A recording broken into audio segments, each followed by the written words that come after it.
Hey guys, my name is Frankie. I am the coach of WSDC Denmark and the owner of Fostering Debate Talent Academy in Vancouver, Canada, and I have been coaching high school speech and debate for over 10 years. So these questions are related to the training process for WSDC. So what are the most effective training activities drills in helping students improve? Team versus individual drills. I'm sure that coaches have hundreds of different exercises for students. Once we have the first step, I think, of any training program is to train the format and train the style. So teaching what a first prop speech is, what a model is, what a prep room looks like, then getting into rebuttal, first op speeches, second speeches, third speeches, reply speeches. You want to make sure that your team is comfortable with the format first and foremost. After that, I would say that a majority of the drills that you use are probably going to be team-based. So a few that we do for Denmark is prepping the case or prepping the topic. So rather than getting to the point of delivering speeches or writing speeches or doing the full debate, just having your team have 20 to 30 minutes to prepare the motion, to think of points, and then to kind of talk through that with the team and look at kind of ways the case could have been improved upon. Once you have kind of agreed upon a case that works, then you can do a lot of individual drills with that case. For example, if you created a 3-point case, dividing those 3 points to 3 different members and having them write out the argument in a more speechified way and to deliver that. From there, you can do exercises on style to assess whether the student is delivering the point in an articulate, stylistic way. You can look at the way they develop the point to test their structure and their content. So a lot can be done when you just kind of work together to prep the case. How do you design an effective training structure program for students? How can this be balanced with academic and extracurricular commitments? I would say that WSDC is definitely a fairly time-consuming activity, and students should be prepared to drop some of their other major commitments. I would say a lot of the students of Team Denmark, they've kind of had academics and debate and maybe one other activity. Obviously, some are able to handle more and some are not. But being upfront with your students that this is a huge undertaking and it is going to take a lot of their time. We obviously take breaks for holidays and for major exams, and that's going to be dependent on your country's schedule.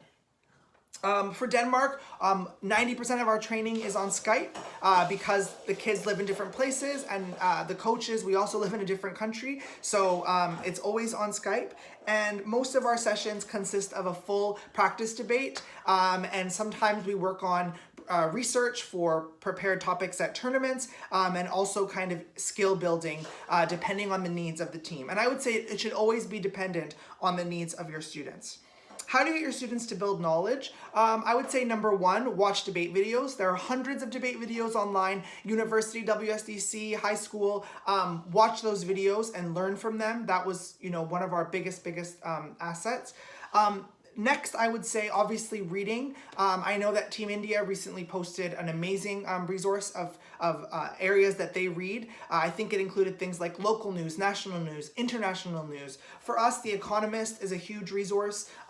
Basically, just any kind of reading, though, to gain knowledge, because a debate topic can be on anything. It can be about pop culture, media. It can be about, IR. It's endless. So anything you're reading and learning about is going to be very, very helpful. Beyond that, some coaches do assign topics or topic areas to students to research.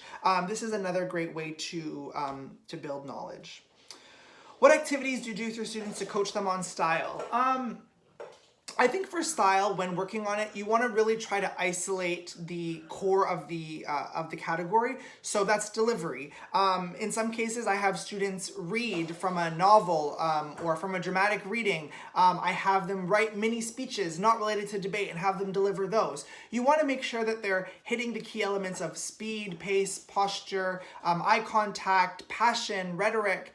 So just any activities which can sort of hone in on those things without content and strategy sort of getting in the way. How do you prepare students for impromptu debates? Research. The more they know, the better off they're going to be in impromptu debates. And how do you organize your team's prep structure? I wouldn't say that there's a one-size-fits-all approach, but I would highly recommend that teams create a prep room document. What this looks like is, how are we going to use that 1 hour prep? So from minute 0 to 2, we're doing this. From minute 2 to 6, we're doing this. And this, for Team Denmark at least, changes every year depending on the skills and the needs of the team and the dynamics of the team. But I would highly suggest that each team creates a prep room document of some sort. How do you decide speaker positions for the speakers? How do you decide your speaking teams, and what type of work can you do with your speaking and non-speaking members?